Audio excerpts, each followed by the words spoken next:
Hello and good evening, ladies and gentlemen, and welcome back to another episode of Bahrain Now. I'm your host, Bara Abdallah, and this season is filled with latest topics and trends happening in the country, which you don't want to miss out. So stay tuned for more with Bahrain Now.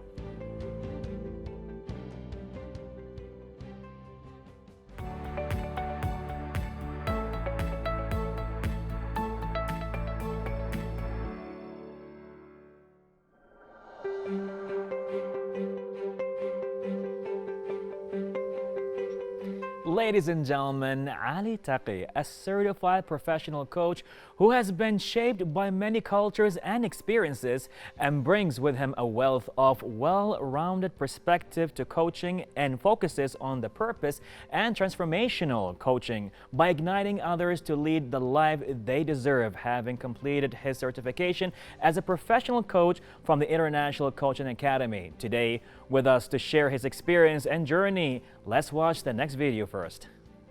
So I have a question. How would you define the mundane of our day-to-day life?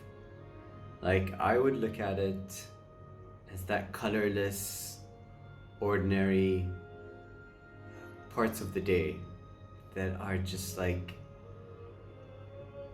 they're not fun. And I think the past few weeks, a lot of us have been experiencing those mundane parts of the day. And they might have been taking a bigger chunk of our lives. And I think one of the ways to actually shift and look at things differently is we need to change our perspective and put a fresh pair of eyes on. And that would allow us to actually look at the magic within the mundane. Because when we're focused on those magical moments, it helps us look at things absolutely differently, even though they are ordinary, even though they are happening in a very routine manner. And the reason why I'm saying this is because one of the ways what I've been creating within my practice is through group coaching. It helps us in creating this perspective taking, because when we're engaging with other people, it helps us look at the narrative very differently. So, and not just look at things differently, but also put on a new pair of lens. And over the past year, so next July or next month, I would be celebrating my 1-year anniversary where I firstly introduced group coaching to my practice. So far I've had over 60 clients, and they've all had that bit of change throughout their experience with engaging with other people and taking part of the group coaching sessions. So if you guys are interested, my next post is going to be giving you more of an insight on group coaching. You can have a look at it. Some details are there. More details are in my bio, or just feel free to reach out and I will take you through it. Take care and have a wonderful night.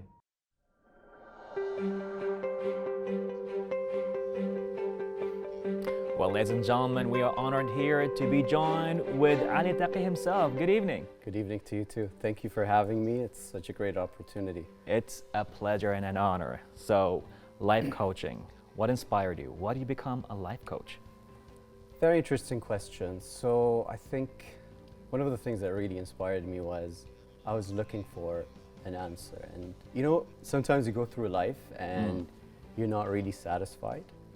And you're looking for that one thing, or you have that question of what's next for me. So it was that what's next. So I started investing a lot in my personal growth and development until I noticed the difference, the change in myself as I started attending seminars, reading books, watching videos, dealing with people, and all of that. 2017, I decided to have a life coach. Oh, wow.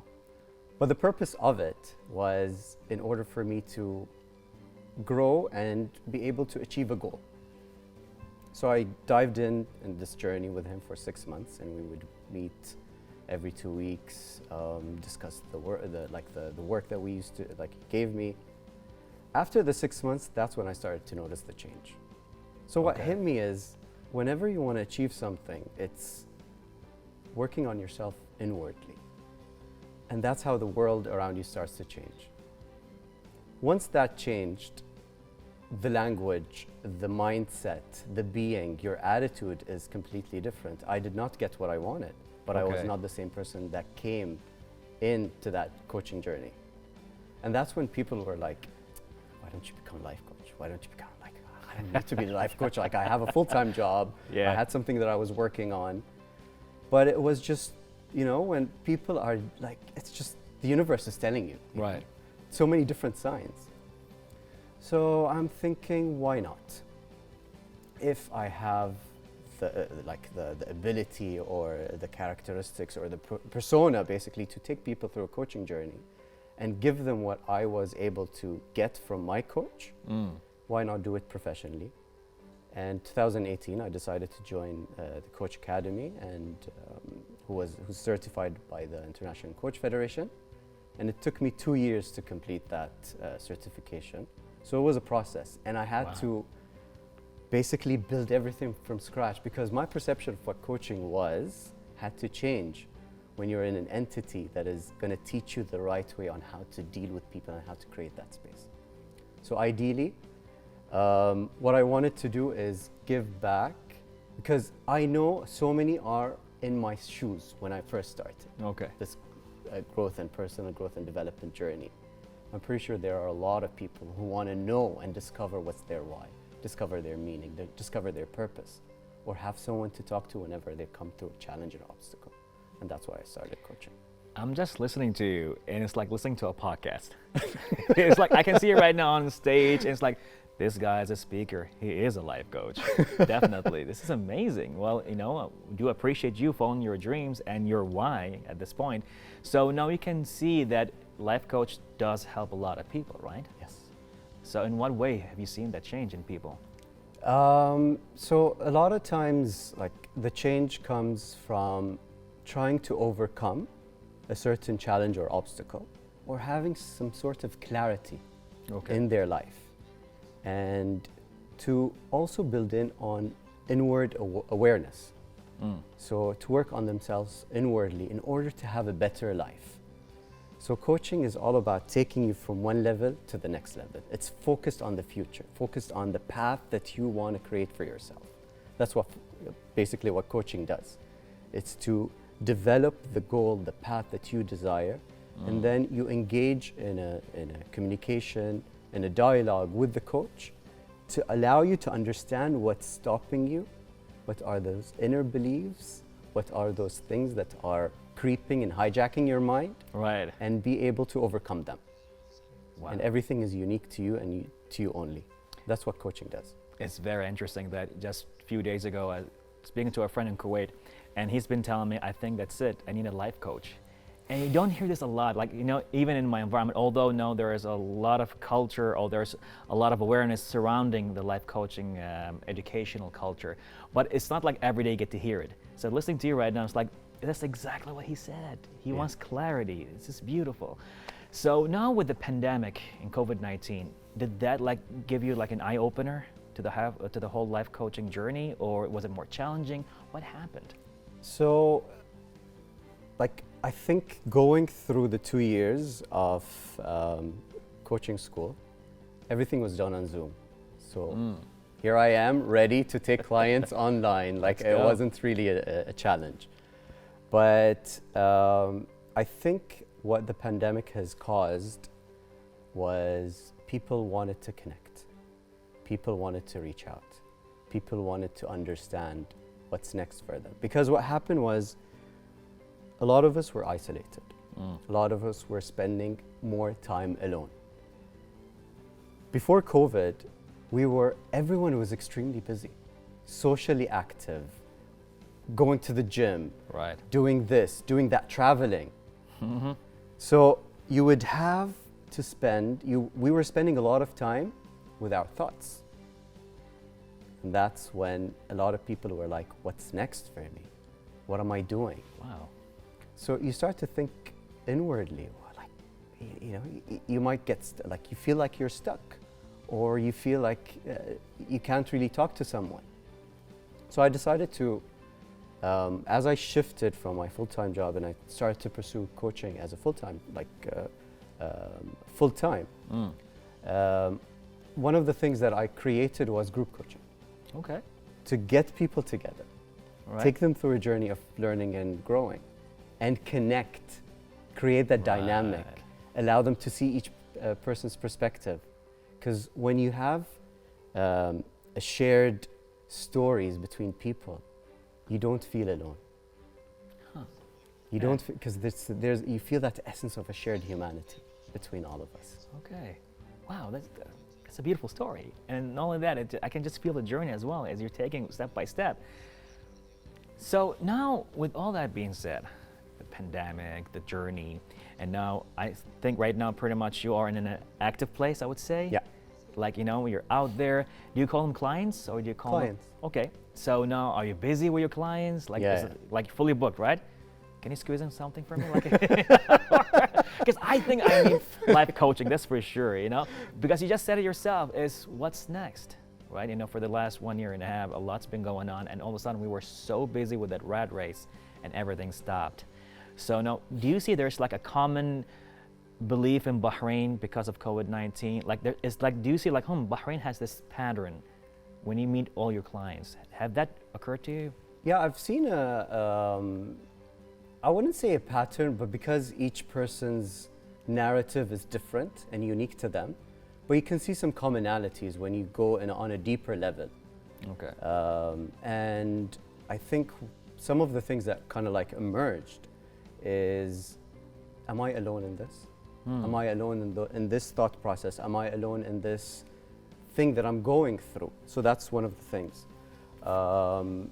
There's a lot of fear, and there's fear. Okay. Fear of what to do next. There's also fear of speaking and being your authentic self.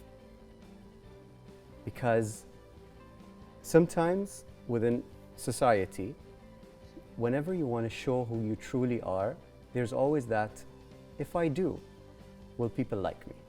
If I do, will I still be okay? Will I still belong?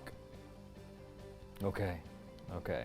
So a lot of times there's a setback that do not allow people to move forward, do not allow us to move forward because of what the impact that we think might have if we do speak up and share what's inside of us.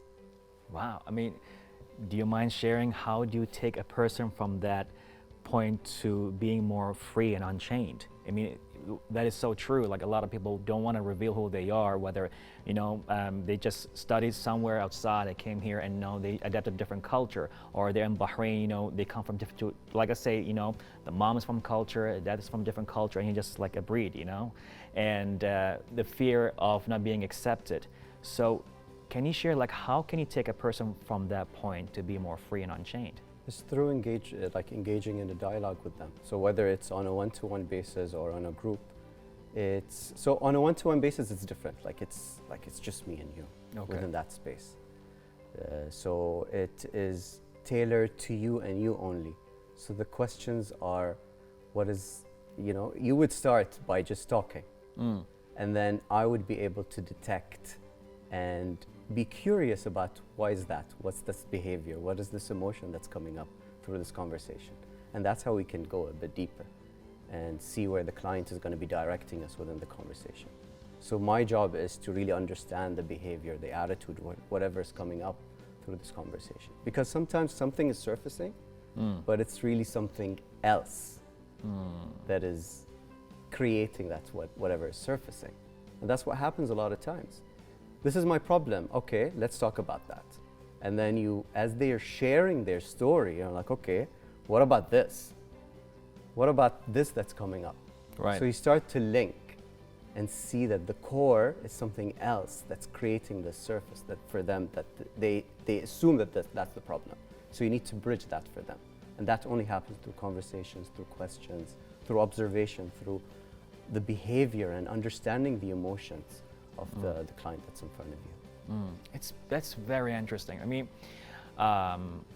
being a Bahraini, right? Most of the times, like when we go through challenges, life challenges, right? Whether it's within in marriage or in a workplace or with the family, it's like I said earlier. It's not common for people to say, you know, I need a life coach. Yeah. They go to the mom, to their dads. But the thing is, I mean, we give appreciation to every mother and father and brother and friend, but sometimes we need to understand there is a limitation to everybody. So with that being said, I mean, do you feel that now there is more understanding on the importance of having a life coach here in Bahrain? I wouldn't say 100%. We're still surfacing. Okay.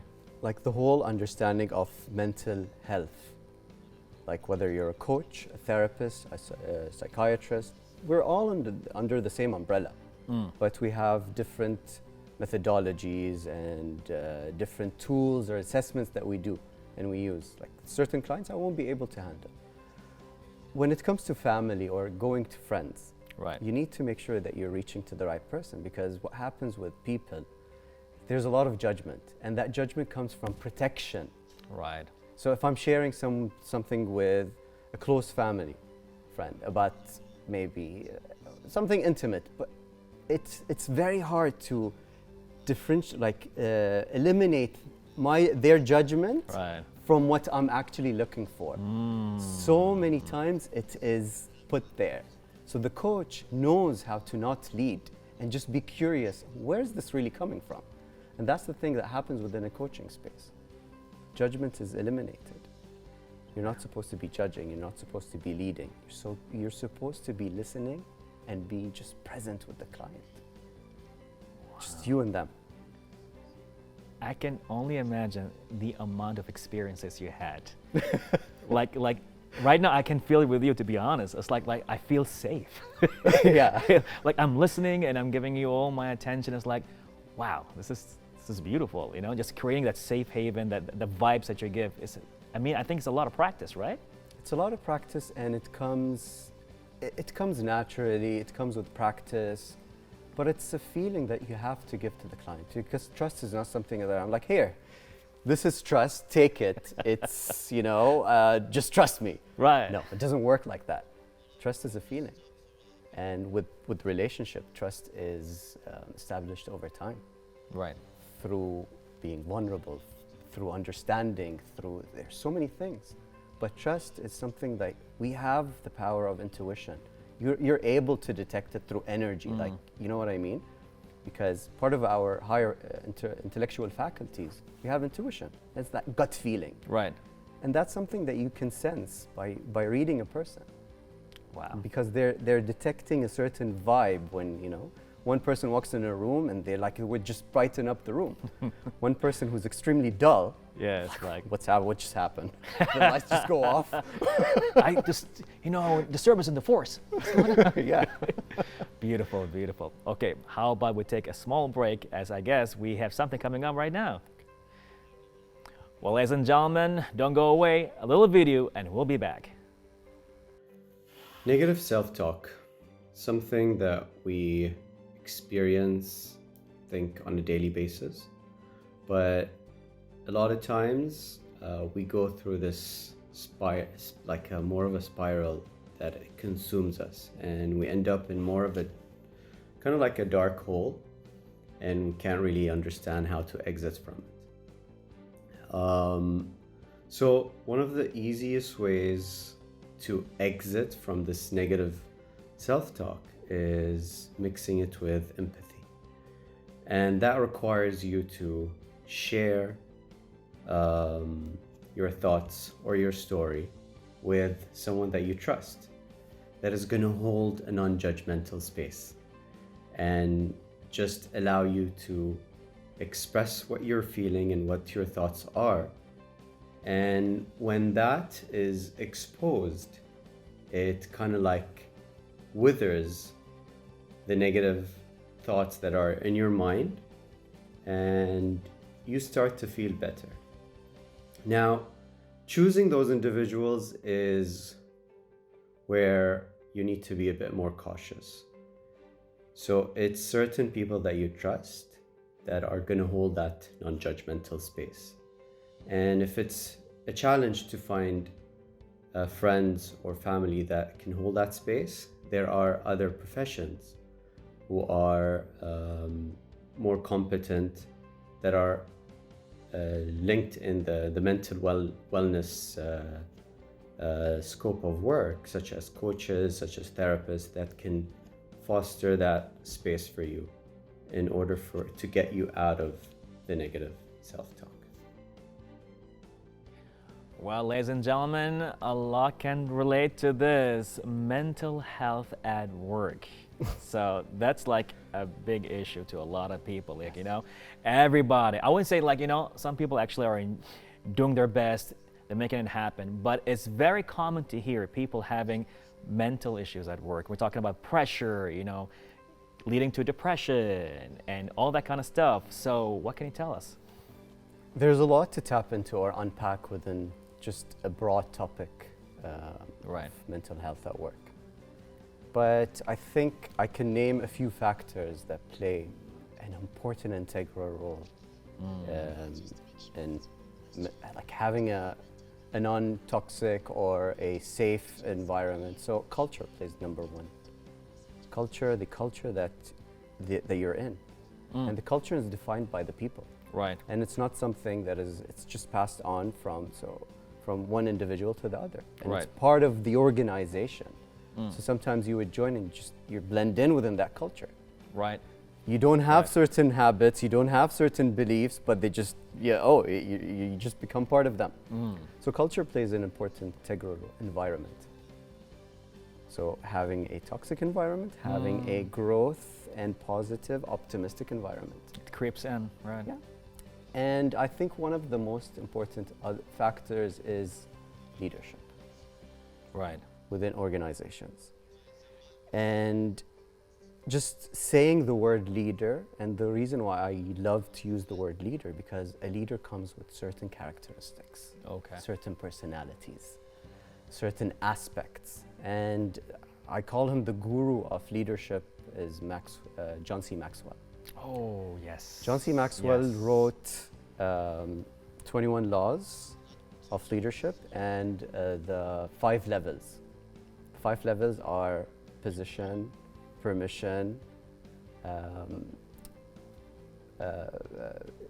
product, so Okay. you're developing something within the organization, people development, and pinnacle. So each has Okay. its own capabilities on where do you stand as a leader and how you're leading a group of individuals. That's another skill, but what's important is understanding the emotional intelligence of the people that you're working with. That is That is the super. key. So as like all that I've mentioned is integral and plays an important role, but if you want to understand how to have a healthy work environment, embed emotional intelligence. Okay. Because what emotional intelligence does is it starts with you. You understand your emotions, you're able to regulate your emotions, then you can understand the emotions of others and you can help them regulate their emotions. That's a superpower. It's a superpower, and what it gives you is first self-compassion. And when you have self-compassion, you can have self-compassion and create that space for others. That is one of the most important things. Like to me, aside from what I've mentioned, emotional intelligence helps maintain or sustain a healthy work environment. Amazing, amazing. I can tell there is so much to be told in this, I would say, genre and space. But now, as off camera, we just talked about another word that I got to learn more about today. Mundane routine. Yes. Tell us more about that. So, mundane is how you get used to just going through your day and not really paying attention. And I learned this word while I was, because I meditate every day. And Okay. I use Headspace as a meditation app. It's just been a beautiful way for me to learn and apply it. Okay. And I've learned it because one of the instructors was talking about having a mundane routine, and then it's just like they're so used to, for example, let's just use an example. Like every day I would go and drive my car on this road, and I'm so accustomed to what I see. Right. I don't pay attention. But when you fixate your attention on the beauty around, and you start to appreciate and be present. So mundane is that we're so accustomed that everything is just like, we say in Bahraini, عادي. Right. Like it's just average. Like there's nothing special about it. Nothing new about it. And it just becomes a routine. It just becomes something like not exciting. So how to break through the mundane is to pay attention and observe and be present and appreciate everything around you. Change your perspective. And we appreciate you. That's for Thank sure. you so much. Definitely. This is amazing. Now, I think everybody right now hearing this is like, this is different today. The tree has been there forever. Exactly. Now I get to appreciate that tree. By the way, even the director, Mahmoud, he appreciates the tree a lot. That's for sure. Every day it's like, bara, sit right here, stand right there. That tree means a lot to us. And now we love you, tree. So now we would love to talk about this forever, but any last words to your viewers? Last words, I would encourage people to seek more into what coaching is, or personal growth and development. Because life has so much to offer. And it's when you understand yourself, you'll be really intrigued by how you can be part of this great thing of what life has for you. And I think we are put here in order to create. And each person has certain talents, and sometimes those talents are hidden. Right. You need someone to ignite them for you. You need someone to shed a light, because we have spotlights in our lives. We're unaware of things. What coaching does, what mental health, the scope of whole mental health is to allow us to see clear and to have more awareness in order for us to wake up every day feeling good, walking towards the things that really allow us to feel alive. And that's what's important, is for us to come and be alive. When is your next free session? Definitely, we need to After book. this segment. Well, thank you so much. This definitely has been an eye-opening session or talk, and definitely it's been a pleasure and honor having you with us here on Bahrain Now. Thank you so much. I really appreciate your time as well. And we appreciate you. Ladies and gentlemen, definitely Bahrain is a better place with people like Ali Taqi giving us more clarity in what life could actually be and reaching your full potential. All that happening right here. Stay tuned. Bahrain Now.